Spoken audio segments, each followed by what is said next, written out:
আসসালামু আলাইকুম। সবাই কেমন আছেন? আশা করছি আল্লাহর রহমতে সবাই ভালো আছেন। আমরাও আলহামদুলিল্লাহ ভালো আছি। সকাল সকাল উঠে আগে চা খেয়ে নেব, কারণ চা না খেলে তো চলবে না। কালকে রাত্রে ভাই এসেছিলেন, ভাইয়ের হাত দিয়ে মা দুধ পাঠিয়ে দিয়েছেন। দোকানের যে প্যাকেট দুধ পাওয়া যায় সেটা গরমের কারণে সেটা কোনো এক সময় গরম করার পরে দেখা যায় যে কেটে যায় দুধ।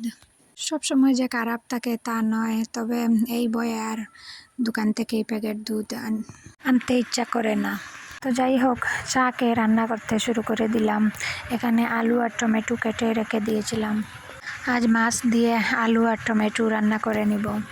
আজ আলু আর টমেটো দিয়ে আর কাতলা মাছ দিয়ে রান্না করে নেব। মাছগুলা কেটে পরিষ্কার করে এখন আমি ভাজি করে নিচ্ছি। আর অন্য চুলায় আলুর তরকারিটা বসিয়ে দিয়েছি। মাছটাকে হালকা ভাজি করে নিয়েছি, এখন আলুর তরকারিতে দিয়ে দিব। আমার আজকের ভিডিওটা যদি ভালো লেগে যায় প্লিজ একটা লাইক দিতে ভুলবেন না। আর আপনি যদি আমার চ্যানেলে নতুন হয়ে থাকেন, আপনি চাইলে আমার চ্যানেলটাকে সাবস্ক্রাইব করে নিতে পারেন। আর ফেসবুক থেকে দেখে থাকলে ফলো দিয়ে দেবেন। আর আপনি যদি অলরেডি তা করে থাকেন, আপনাকে অসংখ্য ধন্যবাদ। আর বাকি যে মাছগুলো রয়ে গিয়েছিল সেটাকে এখন ভাজি করে নিচ্ছি। আলুর তরকারিতে তো মাছ দিয়ে দিয়েছি, এখন ওইগুলাকে আলাদা টমেটো দিয়ে বোনা করে নেব। এদিকে আমার আলুর তরকারিটা হয়ে গেছে, এখন বাটিতে ঢেলে নেব সব কিছু। সাথে ছিল ডিম ভাজা, তার সাথে মাছ বোনা টমেটো দিয়ে আলুর তরকারি।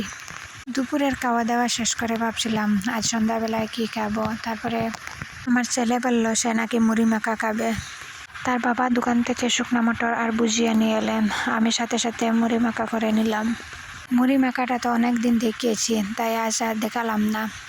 তাতে অনেক কিছু ছিল, টমেটো, পেঁয়াজ, সরিষার তেল, মটর, ভুজিয়া, ডালমুট, মুড়ি সবাই মিলে এখন খেয়ে নিচ্ছি।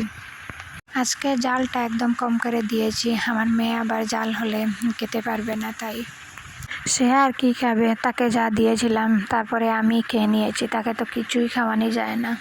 সকালে ডাল রান্না করেছিলাম, ভাবলাম সাথে শুটকি ভর্তা করা যাক। তো ডিবিয়া থেকে শুটকি বার করে নিলাম, গ্যাসের চুলায় দিয়েছিলাম, তারপরে আর গ্যাসের চুলায় হচ্ছিল না।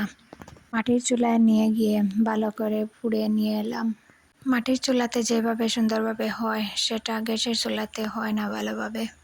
যারা যারা শুটকি দেখলে নাক চিটকান তাদের জন্য নয়।